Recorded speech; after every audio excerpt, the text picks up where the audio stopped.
Hi everyone, welcome back to Agila Samayal. எல்லாரும் எப்படி இருக்கீங்க ஃப்ரெண்ட்ஸ்? இன்னைக்கு நம்ம சூப்பரான லஞ்ச் காம்போ எப்படி செய்யறதுன்னு தான் நம்ம இந்த வீடியோவில் பார்க்க போகிறோம். என்னோட பசங்களுக்கு இது ஃபஸ்ட் டே ஸ்கூலுங்க.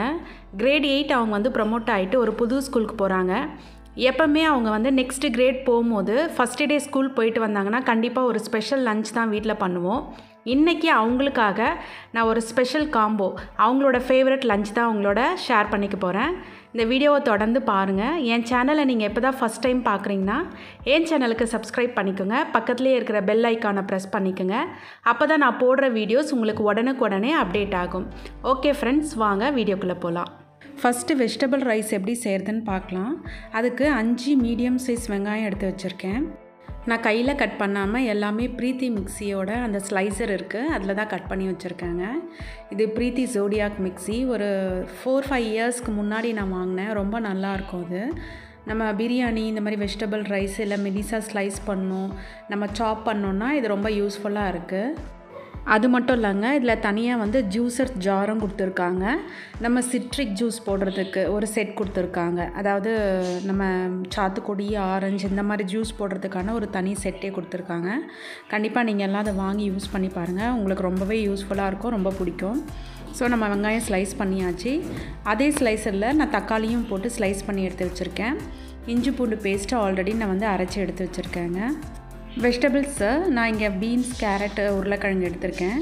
எல்லாமே ஒரு கைப்பிடி அளவுக்கு வந்து கட் பண்ணி வச்சுருக்கேன். உங்களுக்கு இன்னும் அதிகமாக வந்து ரைஸில் வெஜிடபிள் இருந்தால் பிடிக்குன்றவங்க அதுக்கேற்ற மாதிரி சேர்த்துக்கலாங்க. இவ்வளோ தான் அளவுன்னா வந்து புதினா ஆஞ்சி எடுத்து வச்சுருக்கேங்க. அவ்வளோதான். மற்ற மசாலாலாம் நம்ம போடும் போதே எந்த அளவுக்கு போடுறோன்னு சொல்லிட்டு அப்படியே வீடியோலேயே பார்த்துக்கலாங்க. இது இன்னொரு சூப்பரான ப்ராடக்ட்டு. நான் அன்பேக்கிங் வீடியோவில் உங்களுக்கு காட்டுறதுக்கு மறந்துட்டேங்க. இது வந்து சிக்கன் சாப்பீஸ் இல்லை சிக்கன் பக்கோடான்னு சொல்லுவாங்க. வேலூரில் இருக்கிறவங்களுக்கு கண்டிப்பாக தெரிஞ்சிருக்கும். ஈவினிங் டைமில் வந்து ரோட்டில் நிறைய கடைகளில் வந்து பார்த்திங்கன்னா சிக்கன் பக்கோடான்னு சொல்லிட்டு போட்டு விற்றுட்ருப்பாங்க. அவ்வளோ டேஸ்ட்டாக இருக்கும். நாங்கள் வேலூரில் மிஸ் பண்ணுற இன்னொரு விஷயம்னு வந்து பார்த்திங்கன்னா இந்த சிக்கன் சாப்பீஸ் தான். இந்த மிக்ஸை வந்து நாங்கள் அந்த கடையிலே இருந்து ரெடிமேடாக வாங்கிட்டு வருவேன். இயர்லி ஒன்ஸ் ஒரு 1 kg வாங்கிட்டு வருவேன். அவ்வளோ பத்தாது, ஜஸ்ட்டு அந்த டேஸ்ட்டுக்காக அப்பப்போ சிக்கனில் வந்து நாங்கள் செஞ்சு சாப்பிடுவோம். அதே பவுட்ரு தாங்க நான் இன்றைக்கி காலிஃப்ளவரில் போட்டு வச்சுருக்கேன். 2 டேபிள் ஸ்பூன் அளவுக்கு நான் ஆட் பண்ணியிருக்கேன் இந்த பவுடரை.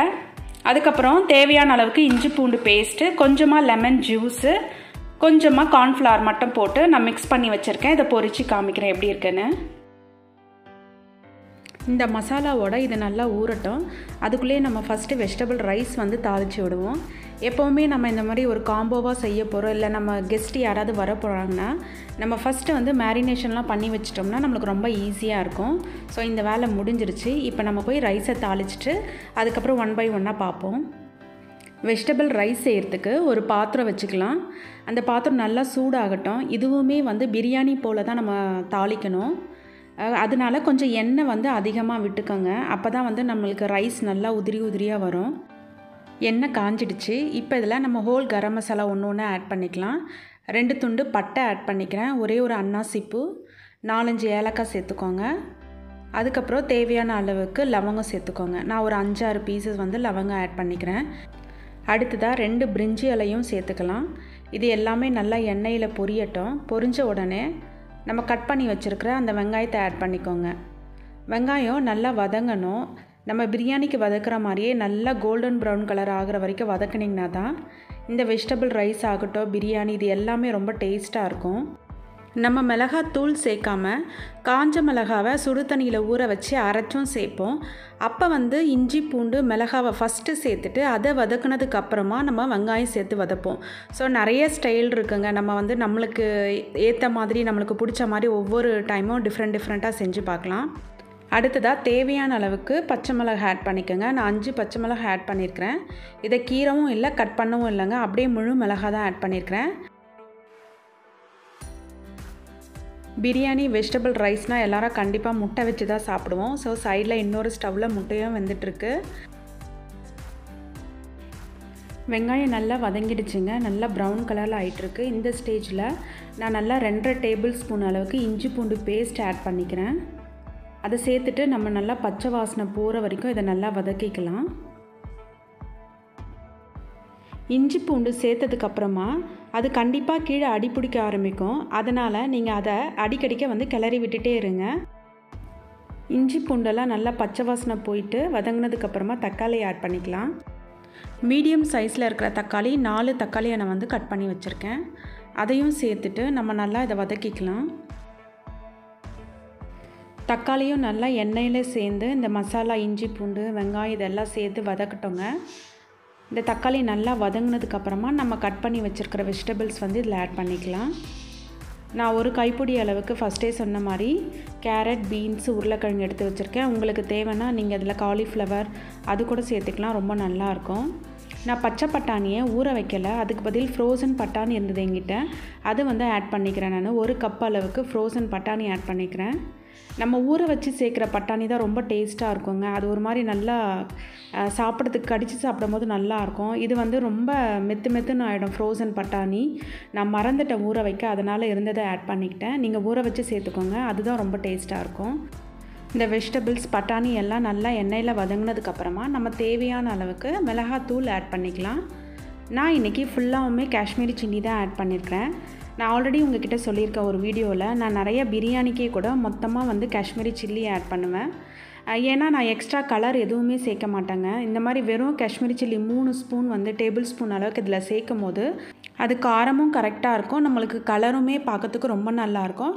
எக்ஸ்ட்ரா எதுவும் கேசரி கலர் அந்த மாதிரி ஃபுட் கலர் நம்ம ஆட் பண்ண தேவையில்ல. நம்மளோட ரைஸ் வந்து நல்லா வெஜிடபிள் பிரியாணி வந்து ஒரு குஸ்கா மாதிரி நம்ம ஹோட்டலில் சாப்பிட்ற மாதிரி நல்லா ரிச் கலராக இருக்கும். உங்களுக்கு இல்லைங்க நான் நிறைய ஸ்பைசி தான் சாப்பிடுவேன்றவங்க பாதி அளவுக்கு காஷ்மீரி சில்லியும் பாதி அளவுக்கு நீங்கள் நார்மல் மிளகாத்தூள் இருக்கும் இல்லையா, அதையும் ஆட் பண்ணிங்கன்னா உங்களுக்கு கரெக்டாக இருக்குங்க. இதுக்கப்புறமா இது நல்லா வதங்கினதுக்கப்புறம் இதில் நம்ம தயிரை ஆட் பண்ணிக்கலாம். இது வந்து லெபான், இங்கே இருக்கிறவங்களுக்கு தெரியும் கண்டிப்பாக. இதுவும் தயிர் தாங்க, நம்மளுக்கு கடைஞ்சி கொஞ்சம் லிக்விடாக கொடுத்துருப்பாங்க. இது வந்து இன்னும் நல்லாயிருக்கும்.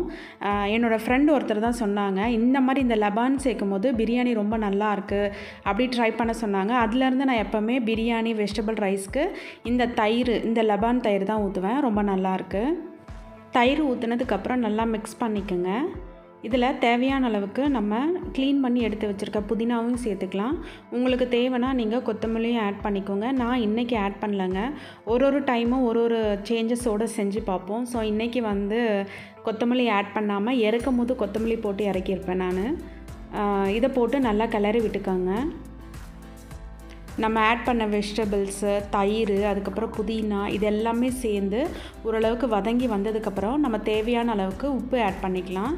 நான் வந்து ஒரு 1.5 டேபிள் ஸ்பூன் அளவுக்கு உப்பு ஆட் பண்ணிக்கிறேங்க. தண்ணியெலாம் ஊற்றுனதுக்கப்புறம் டேஸ்ட்டு பார்த்துட்டு உப்பு சரியாக இல்லைன்னா நம்ம இன்னும் கொஞ்சம் ஆட் பண்ணிக்கலாம். நம்ம எப்போவுமே பிரியாணி செய்கிறதுக்கு இல்லைனா இந்த மாதிரி சாதம் தாளிக்கிறதுக்கெல்லாம் ரொம்ப நேரம் அரிசி ஊற வைக்கக்கூடாது. நம்ம எப்போவுமே ரைஸ் தாளிக்க ஆரம்பிப்போம் இல்லையா, அப்போ ஊற வச்சா போதும். இந்த கப்பில் 4.5 கப் அளவுக்கு நான் அரிசியை நல்லா கழுவிட்டு ஊற வச்சுருக்கேங்க. பாஸ்மதி ரைஸு, பிரியாணி ரைஸு, இந்த மாதிரி சீரக சம்பாவெலாம் நீங்கள் ஊற வச்சுட்டு கழுவக்கூடாது, கழுவி ஊற வைங்க. அது ஊறினதுக்கப்புறம் நம்ம கழுவுனோம்னா அது அப்படியே கழுவும் போதே உடஞ்சி போயிடும். ஸோ கழுவிட்டு அதுக்கப்புறமா ஊற போடுங்க. அவ்வளோதான், நம்மளோட மசாலாலாம் வந்து நல்லா ரெடி ஆயிடுச்சு. இப்போ இதில் தேவையான அளவுக்கு நான் சுடு தண்ணி ஆல்ரெடி கெட்டிலில் வந்து சூடாக்கிட்டு அந்த தண்ணியை இதில் ஊற்றிக்கிறேங்க.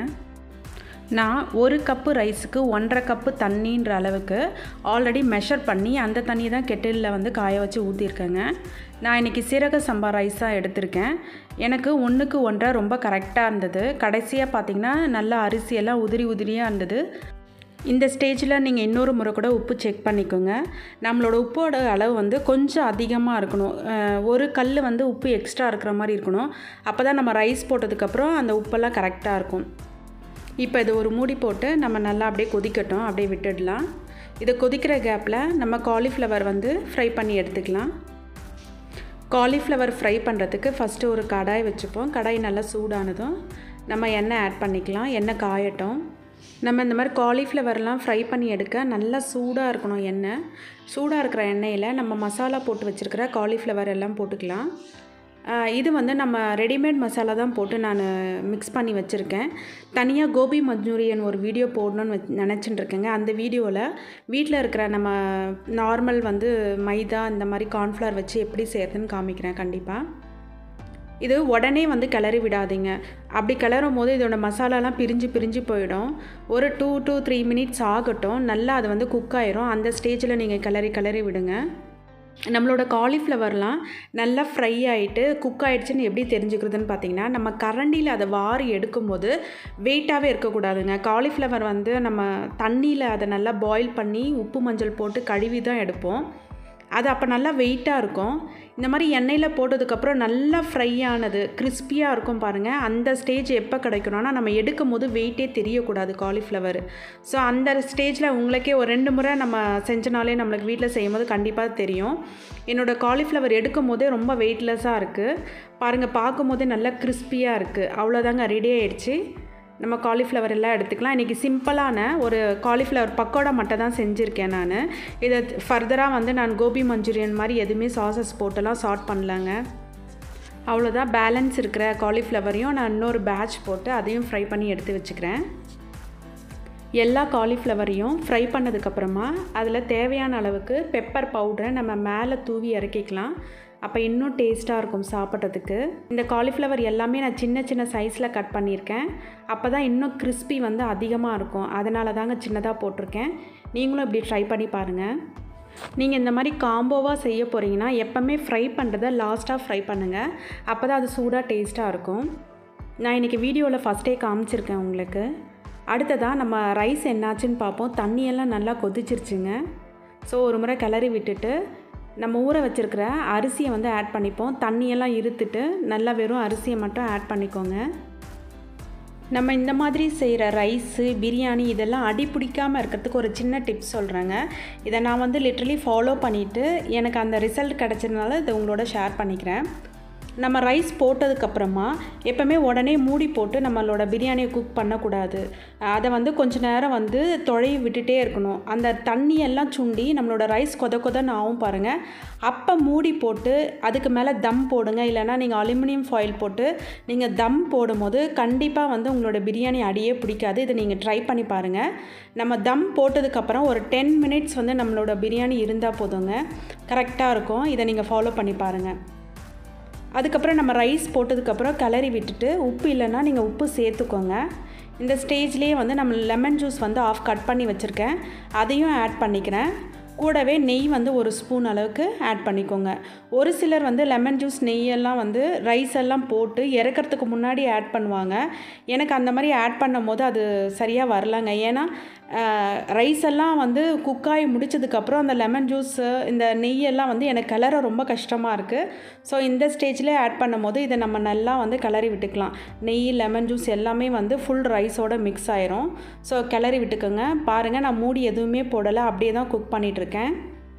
ஒரு 4 to 5 மினிட்ஸில் பார்த்திங்கன்னா தண்ணி எல்லாமே சுண்டிடுச்சு பாருங்கள். உங்களுக்கே பார்த்தா தெரியும். தண்ணியெல்லாம் ஓரளவுக்கு வற்றி நம்மளோட ரைஸ் வந்து தம் போடுறதுக்கு ரெடியாக இருக்குங்க. இந்த ஸ்டேஜ் தான் கரெக்டான ஸ்டேஜு. இப்போ இதுக்கு மேலேயே மூடி போட்டு நீங்கள் மேலே வந்து அடுப்பில் செய்கிறீங்கன்னா நீங்கள் தம் போடுங்க. அந்த கறியெல்லாம் எடுத்து வச்சும் போடலாம். இல்லை வாழலை வச்சோ இல்லை கிளாத் வச்சோ தம் போடுங்க. இன்றைக்கி நான் அலுமினியம் ஃபாயில் யூஸ் பண்ணி தாங்க தம் போட போகிறேன். இந்த மூடிக்கு தேவையான அளவுக்கு நம்ம அலுமினியம் ஃபாயில் கட் பண்ணி அது மேலே போட்டு நான் தம் போட்டுடுறேன். அது ஃபாயில் வச்சுட்டு நான் மூடி போட்டுட்டு அந்த சைட்ஸ் எல்லாம் நல்லா அந்த வெளியே வந்து ஹீட் வந்து போகாத அளவுக்கு நான் மடித்து விட்டுடுறேன். அவ்வளோதாங்க, ரெடி ஆகிடுச்சு. இப்போ ஒரு 10 மினிட்ஸ் வந்து சிம்மில் வச்சு விட்டுடுங்க. நம்மளோட சூப்பரான வந்து வெஜிடபிள் ரைஸு ரெடி ஆகிடும். இதை நம்ம 10 மினிட்ஸ் கழித்து ஓப்பன் பண்ணி பார்க்கலாம். டைம் ஆகிடுச்சிங்க. நம்மளோட ரைஸை ஓப்பன் பண்ணி பார்த்துடலாம். பாருங்கள், நான் சொன்ன அளவு எல்லாமே கரெக்டாக இருக்குது. சுத்தமாக குழையவே இல்லை ரைஸு, அப்படியே உதிரியாக இருக்குது. நீங்களுமே இதை ஃபாலோ பண்ணி பாருங்கள். நான் சொன்ன மாதிரி வந்து தம் போடுங்க. கண்டிப்பாக உங்களோட ரைஸ் குழையவும் குழையாது, அடியும் பிடிக்காதுங்க. நம்மளோட வெஜிடபிள் ரைஸ் ரெடி ஆயிடுச்சுங்க. அவ்வளோதான்.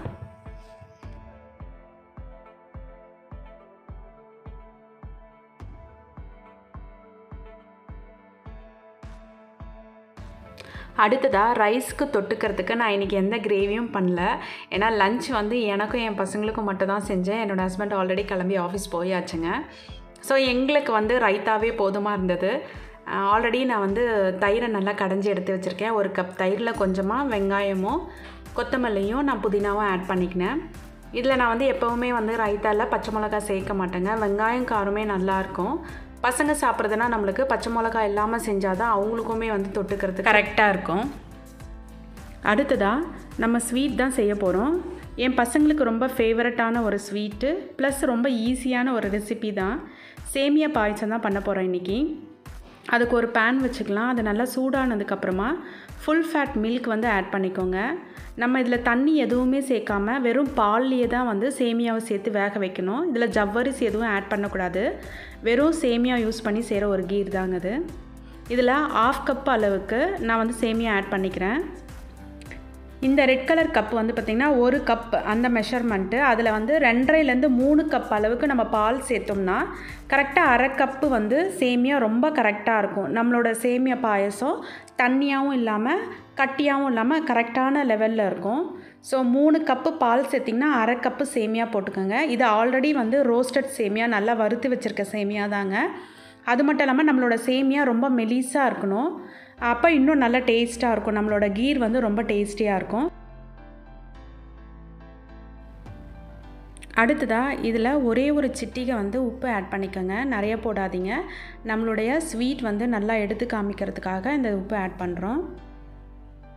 நம்மளோட சேமியா பால்லேயே நல்லா வெந்ததுக்கப்புறமா தேவையான அளவுக்கு கண்டென்ஸ்டு மில்க் ஆட் பண்ணிக்கோங்க. நான் 1/2 கப் அளவுக்கு கண்டென்ஸ் மில்க் யூஸ் பண்ணியிருக்கேன். இன்னும் அதிகமாக வேணுனாலும் நீங்கள் ஊற்றிக்கலாம். பட் ரொம்ப திகட்டுற மாதிரி இருக்கும். ஸோ 1/2 கப்பு ஊற்றிக்கிட்டு அதுக்கப்புறம் உங்களோட சுகர் நீங்கள் எவ்வளோ சாப்பிடுவீங்களோ, எவ்வளோ ஸ்வீட் உங்களுக்கு பிடிக்குமோ அதுக்கேற்ற மாதிரி நீங்கள் சர்க்கரை ஆட் பண்ணிக்கோங்க. நான் 3 டேபிள் ஸ்பூன் அளவுக்கு சுகர் ஆட் பண்ணியிருக்கேன். இதுக்கப்புறம் இது ஒரு 2 நிமிஷம் கொதிக்கட்டும். கொதித்த உடனே நம்ம இதில் ஒரு 1/2 ஸ்பூன் அளவுக்கு ஏலக்காய் பொடி ஆட் பண்ணிக்கலாம். இந்த ஸ்டேஜில் எந்த நட்ஸையுமே நான் வறுத்து இதில் ஆட் பண்ணலங்க. நான் எப்போவுமே பாயசம் கேசரி பண்ணும்போது திராட்சை சேர்க்க மாட்டேன். வெறும் நட்ஸ் மட்டும் தான் வந்து நெய்யில் வறுத்து சேர்ப்பேன். அதுவுமே நாங்கள் சர்வ் பண்ணுற கொஞ்சம் நேரத்துக்கு முன்னாடி, சாப்பிட்றதுக்கு முன்னாடி தான் வறுத்து வச்சதை போட்டு சாப்பிடுவோம். அப்போ தான் அது நல்லா டேஸ்ட்டாக இருக்கும். அவ்வளோதாங்க, நம்மளோட சூப்பரான ஏன் குழந்தைங்களுக்கு பிடிச்ச மாதிரியான ஒரு லஞ்ச் காம்போ ரெடி ஆயிடுச்சு. நீங்களும் இந்த ரெசிபியை உங்கள் வீட்டில் ட்ரை பண்ணி பாருங்கள். ட்ரை பண்ணி பார்த்துட்டு எப்படி இருந்ததுன்னு சொல்லிவிட்டு கமெண்ட் பண்ணுங்கள். இந்த வீடியோ உங்களுக்கு பிடிச்சிருந்தா இந்த வீடியோவை லைக் பண்ணுங்கள். உங்கள் ஃப்ரெண்ட்ஸோடு ஷேர் பண்ணிக்கோங்க. நெக்ஸ்ட்டு இன்னும் ஒரு சூப்பரான வீடியோவில் நான் உங்கள் எல்லாரையும் மீட் பண்ணுறேன் ஃப்ரெண்ட்ஸ். தேங்க்ஸ் ஃபார் வாட்சிங்.